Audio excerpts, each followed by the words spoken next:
Good evening, everyone. I want you to take your Bibles tonight, turn to Mark chapter 12. Mark chapter 12. As you can see, kind of having a guest location in my father-in-law's office, which this is pretty cool.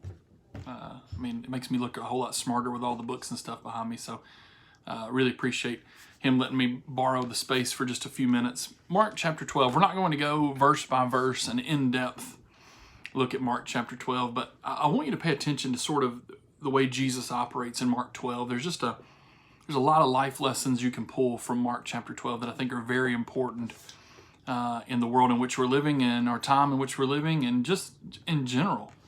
I think it's a fantastic chapter in the gospel account for us to look at. So Mark chapter 12, I want you to look, first of all, the first 12 verses are a parable, and it's a parable that we know what this story means, but I need you to do what is hard for us to do a lot of times, and that is I need you to act and to think along with those that were listening.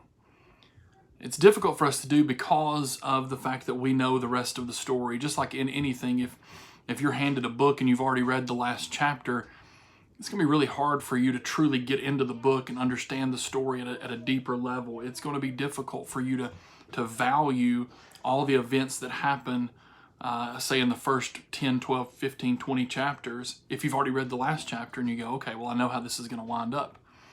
The best books, the best movies, the best TV shows are constantly seeking ways to twist the story just a little bit, twist the character just a little bit, do something a little bit different here or there to make you as the watcher, as you as the observer, maybe take a step back and say, I didn't see that coming. A lot of times those are the best movies, are the ones that have the twist, have the surprise. So for us, a lot of times it's difficult when we read the gospel accounts because we know the end of the story. We don't observe the way Jesus operated in the same way as we should. And Mark chapter 12 is a classic example of that, because we read Mark chapter 12, the first 12 verses, and we look at it and we say, yeah, I know, he's talking about himself. I get it. But if you put yourself in the shoes of those people in that day, you understand a little bit better why they responded the way they responded. There was a lot of anger in what they were, in their response, because when you look at those first 12 verses and you see, and like I said, we're not going to go verse by verse, but just to sort of summarize, Jesus tells this parable and says, look, there was a guy that planted a vineyard, and he went off for a while. He leased it to some tenants, and he went off for a while, and then he sent a worker back, and they beat this worker up, and they sent him away empty-handed. He sent another one, and they did the same thing, treated him shamefully. You get down to verse 5, he sent another, and they killed this one. And so then he says, you know what? Look, if they're not going to treat the servants, the ones who are checking in, if they're not going to treat them appropriately, then you know what? I'm going to send my son, and they'll have to respect him because he's the heir. And we know that the way the parable goes, it says they took the son and they killed him, and they threw him out of the vineyard. And Jesus asks a question. He said, well, what do you think the owner of the vineyard's going to do? Now, you and I, we hear that, and we kind of smirk and smile and nod, and we're like, yeah, I know exactly what that owner's going to do. But again, if you put yourself in the position of these people in that day, there would have been some sort of sideways glances, some nudging, and some, what's he talking about? What in the world does this mean? And so there's no answer given from the people until he says, what will the owner of the vineyard do? He will come and he will destroy the tenants. He will give the vineyard to others. Have you not read this scripture? The stone the builders rejected has become the cornerstone. This was the Lord's doing, and it's marvelous in his eyes, marvelous in our eyes. And then verse 12 says they were going to try to arrest him. You see, they hear those comments, and they hear that idea of prophecy being fulfilled by the man standing in front of him, and they don't like this at all. They don't like this at all. So then they send some people to him. I'm telling you, Mark chapter 12, I'm telling you, read it verse by verse and put yourself in the experience. It'll knock you flat. It's incredible to watch the operation, how Jesus does these things. Because here's what happens. He makes this comment he tells the parable about those in the vineyard, and he talks about this idea of the stone that the builders rejected, and they're angry because they know what he's saying, they know what he means, they know what he's insinuating, and they don't like it one bit. And so they send some of their smart people, we use that term loosely, some of the Pharisees, some of the Herodians, and they wanted to trap him, verse 13 says, in his talk. And you know what they ask him? Hey, look, we know that you are true and you don't care about anyone's opinion. Now, was that really the case?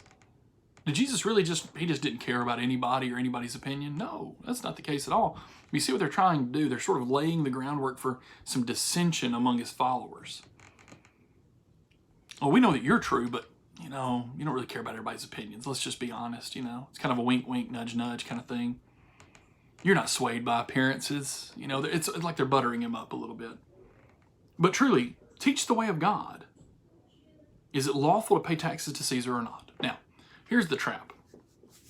If Jesus says that it's not lawful to pay taxes to Caesar, well, then they've got him. They'll turn him over to the Romans for refusing to pay taxes, for speaking out against Caesar, and they'll be done with him. They don't have to worry about it. If he says it is lawful and you must pay taxes to Caesar, well, then here's the issue. The Jews that were standing around him had such a hatred for the Roman Empire and the tyranny of Caesar that they would turn on him. So they thought, it's the perfect position. We've got him literally between a rock and a hard place. There's no way for him to go. He can't get out of here. He's got to answer one way or the other. Is it lawful or not? Truly teach the way of God. So see, they're kind of setting him up. Knowing their hypocrisy, verse 15, Jesus said, why do you put me to the test? Bring me a denarius, let me look at it. And you know what he says? He says, whose likeness and inscription is on this coin? And their answer, of course, is, well, it's Caesar's. Jesus says, okay, well, in that case, and you can sort of picture him still holding the coin. In that case, you render unto Caesar what is Caesar's, and you render unto God what is God's. Okay, so let's think about that for a second. What belongs to our government? Are there things that belong to our government? Are there income taxes that we have to pay? Is there certain things that belong to our government? Yes, absolutely, without a doubt.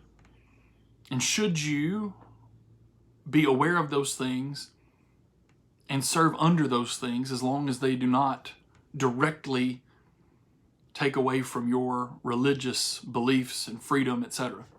Yes, you should. You want an example? How about what we're dealing with right now with this virus? It's not a matter of faith. It's just not. We're trying to take care of so many people. Those of you that were at the building this morning, you heard, and Brock did a great job of explaining why we're doing what we're doing and why we're trying to manage what we're managing. We are looking out for the health and well-being of every single person that comes. And some of you may disagree with that, and I understand it, and your point is valid. I get it. But what are we trying to do? We are trying to abide by the guidelines that have been set before us by our government. Like I said, you may disagree with that, and that's okay. That's okay. Nobody, at least as far as I know, nobody's going to judge you for having a disagreement with something that's been set aside here by the government. I get it. I totally understand it. There's things that I probably disagree with that the government has put out in front of us before. I get it. I really do. But you know what? We're trying to do the very best we can. We are rendering unto our government what we believe to be best for everyone involved. Jesus held up a coin and he said, look, here on this piece of metal, this piece of copper, this piece of iron, whatever the mixture was to make that coin, that specific one he's holding, on here it says, this is part of Caesar's deal, and it has his picture on it. So you know what? If you got to pay taxes, you got to pay taxes. Remember when he had to pay the temple tax, he sent Peter down there and he said, cast a line into the water and pull out a fish. The first fish you pull out, open its mouth, there's going to be a coin in there, and go pay the taxes for me and for you. Jesus wasn't some radical anti-government guy. If that's what you think he is, you're incorrect. If you remember, as a matter of fact, he's not even anti-law. When it came to the Pharisees, they were angry at him, saying that he was some radical, crazy person trying to destroy the law. And Jesus said, wait a minute. I didn't come to abolish the law. I came to fulfill it. We've said this before, but if you go and you read closely the Sermon on the Mount, what you're going to find more than anything else is you're not going to find some radical, left-leaning, crazy, let's do everything the exact opposite kind of guy. You're actually going to find somebody who's putting even more restrictions than the Pharisees were doing. And here's what Jesus says when they ask him about paying taxes. You know what he said? Do it. Render unto Caesar what is Caesar's. But it's that second part that we have to pay attention to. Render unto God what is God's. Now, what is God's? That's everything. That's your whole life. It's your being. It's what you are. It's who you are. It's everything about you. So Jesus took their trap, and he didn't necessarily trap them in it. He just said, look, come on. If you want to have a real discussion, let's have a real discussion. But if you guys are out here to try to trap me, come on. We can spend our time in better ways. The next section, they sin. Now there's another group that's going to come up. The Pharisees and the Herodians have kind of had their moment. They took their shot at him. They failed. Because the end of that section, the end of verse 17 says they marveled at him. Marvel doesn't necessarily mean they respected him. But what it does mean is they're just so taken aback by his ability to answer that seemingly that impossible question. They're just blown away. So then, the Sadducees. Now remember, they're the group that says there's no resurrection. So they come up, and they run this long question, this long, I was never good at word problems when it came to math, but that's kind of what this reminds me of. It's this sort of long, drawn-out example. A man had a wife, and he dies, and his brother takes his wife, and then he dies, and all the way through these 7 brothers, and when the resurrection happens, okay? Now, by the way, remember this: who's talking. This is a group of people that doesn't believe. They don't believe in the resurrection. So you can already kind of sense, if you put yourself like we've asked for us all to do as we read this, if you put yourself in that situation, you can sort of sense the tension as Jesus listens to a group of people who have openly said there is no such thing as a resurrection, and they say, hey, wait a minute, in the resurrection, it's very tongue-in-cheek. In the resurrection, when they rise again, and you can almost kind of see that, whose wife will she be? The 7 had her as a wife. And Jesus says, look, is this not the reason you are wrong? Because you don't know the scriptures and you don't know God. You don't know the power of God. Jesus says, you're asking a question that, if we're just going to be honest, they're worrying about stuff that doesn't matter. The reason why I wanted to look at Mark chapter 12 just in brief tonight is I just wanted us to look at life lessons. Okay, first and foremost, let's explain and let's understand these first 12 verses of Mark chapter 12. This parable is meant for me and you to understand better that God is trying so hard to extend his hand to save. And unfortunately, so many times we have been the ones to try and do everything possible to keep moving away from it. And even so much so that he sent his son. And he said, look, they'll have to listen to him. And in the parable, we know what happened. And then there's that life lesson, verses 13 to 17, about the idea of rendering unto Caesar what is Caesar's, and unto God what is God's. Listen, we live in a world where that's very important for us to understand as Christians. And then you get to this, and it's like, man, we worry a lot of times about stuff that truthfully doesn't matter. People that stay awake late at night, people that get up early in the morning worried about college football. Really? Really? People that worry constantly about adding on to their house or buying a new car. Guys, the list could go for miles and miles. I don't know what it is for you personally, and I just know that we need to learn the lesson. And the lesson is there's a lot of times that we spend a lot of worrying on stuff that don't matter. And that's Jesus' point to them. Look, it's not about, don't get caught up in the whole who's married to who and all that. He said, look, when they rise from the dead, verse 25, he says, they neither marry nor are given in marriage. They're like angels in heaven. And then verse 27, I love this kind of closer for the Sadducees. It's kind of his, sort of wrapping this up. If we're going to talk about the resurrection, then let me just wrap it up this way. He is not God of the dead, but of the living. And then the Gospel of Mark records that Jesus says, you are quite wrong. You are quite wrong. There's no tongue-in-cheek. There's no joking here. Jesus is staring them down and says, you are focused on things that don't matter. You are not acknowledging the God who is the God of the living. You are quite wrong. I take that right on my shoulders. I think about all the time that I've wasted on stuff that doesn't matter. And I feel like Jesus is looking right at me and he says, you know what, Scott, you're quite wrong. It's a nice reminder. It hurts, but it's a nice reminder. Then you get into the next bigger section, verses 28 to 34, and it's a familiar refrain. Now they send one of the scribes up to him. And he heard the scribe heard the Sadducees and Jesus, and maybe even the Pharisees and the Herodians. Maybe he's heard this whole conversation, but he's heard some folks disputing with one another. And he sees that Jesus kind of has, his wits about him. He's answering the questions. He's not missing a beat. And so he comes up and he says, hey, which one is the most important commandment? Now, Jesus answers, we've covered this before, so I won't belabor this point, but Jesus answers with what was known as the sort of rote answer for anyone who grew up in a Jewish household, anyone who grew up in the tabernacle, in the synagogues, around Jewish rulers and leaders, and around anyone that had any kind of training in the Jewish faith. He answers that perfectly. You shall love the Lord your God with all your heart, soul, mind, and strength.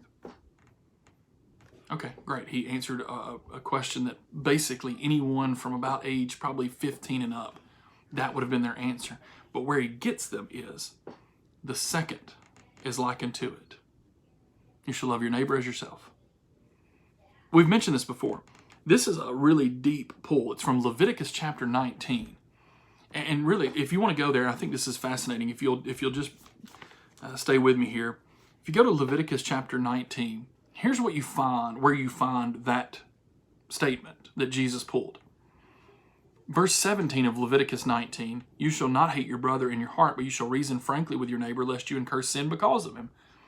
Now listen to this, verse 18, you shall not take vengeance or bear a grudge against the sons of your own people, but you shall love your neighbor as yourself. I am the Lord. And then right after that, they get into, you should keep my statutes, you should not let your cattle breed with a different kind, not sow your field with two different kinds of seed.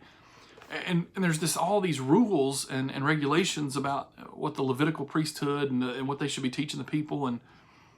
But in between those statutes and some pretty frank talk about how to treat your brother is this second commandment that Jesus says is the second greatest commandment. That's where he sort of knocks them sideways. Listen to the scribe's response. This is verse 32. You are right, teacher. You've truly said that he is one, and there is no other besides him. And to love him with all the heart, with all the understanding, with all the strength, and to love one's neighbor as oneself is much more than all whole burnt offerings and sacrifices. And Jesus says, see, I get it. Jesus likes that answer. The book says, the chapter 12, verse 34, so that he answered wisely, which means it's applied knowledge, right? Wisdom, easiest definition we've got is applied knowledge. This is the boy, the scribe that is listening says, wait a minute. I'm putting these things together that Jesus is teaching. I'm finding all the puzzle pieces. And he kind of starts to grab it. Yeah, loving God is the most important thing. And right behind that is loving others. That's been Jesus' whole MO from the time he began teaching. Love God, love others. That's been his thing. And this scribe answers in that way because it's kind of like, yes, I get it now. So Jesus says, you are not far from the kingdom of God. And look at what happens to the rest of the people. That's why I said this second one sort of tilts the conversation. When he answers this that way, and Jesus says, you are not far off from the kingdom of heaven. He didn't say that to the Sadducees. He didn't say that to the Herodians. He didn't say that to the Pharisees. And he didn't say that to the crowd he started out teaching in chapter 12. He says it to this one scribe who says, I get it. Love God, love others. And Jesus says, you're not far from the kingdom of heaven. And the response, the end of verse 34, after that, no one dared ask him any more questions. They lock up. What else are you going to ask him? I mean, he's taught you this parable about the son coming from heaven. Basically, that was the point, right? And here I am. The one that you rejected, the Lord's going to make, he's going to make the cornerstone. He's taught them, look, your government that you have such an issue with, I get it, I understand it, but render unto Caesar what is Caesar's, unto God what is God's. You want to ask me about the resurrection? Let's talk about the resurrection, but you are quite wrong because you're not focused on the right things. You're wasting your time. Oh, and the greatest commandment, by the way, love God, love others. And they all have to just say, you know what? We've had enough today. We've had enough.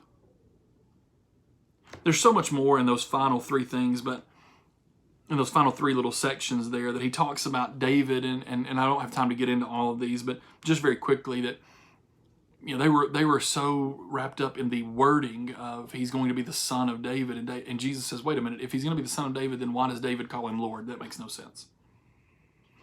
Unless he's something more than just the son of David.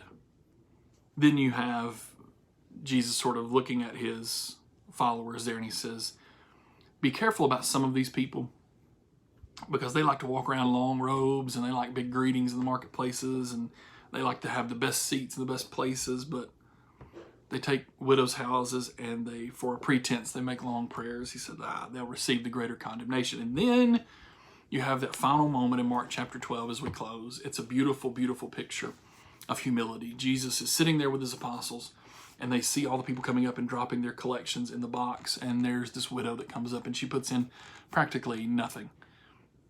And Jesus says she gave the greater offering. And the apostles are like, hey, we're not money guys, but there was a lot more money going in than what she dropped in. And Jesus says, yeah, see, you missed it. You missed the point. They gave out of their abundance. They gave out of the extra. You know, they gave because it was like, hey, let's make a show out of this. Let's walk up here and let's, you know, I'm going to add extra zero, as it were, just so everybody can see what I'm doing. It would have been a whole lot easier back then, by the way, if they had checks. Maybe some of these people wouldn't have gotten so chastised by Jesus about their desire to be seen, because they were taking up, you know, coins and all that. Jesus says, don't get caught up in the amount. They gave out of their abundance. They gave out of, yeah, you know what, got a little extra money coming in this month. Let's go ahead and, you know, I guess we could kick in an extra 10 to the church.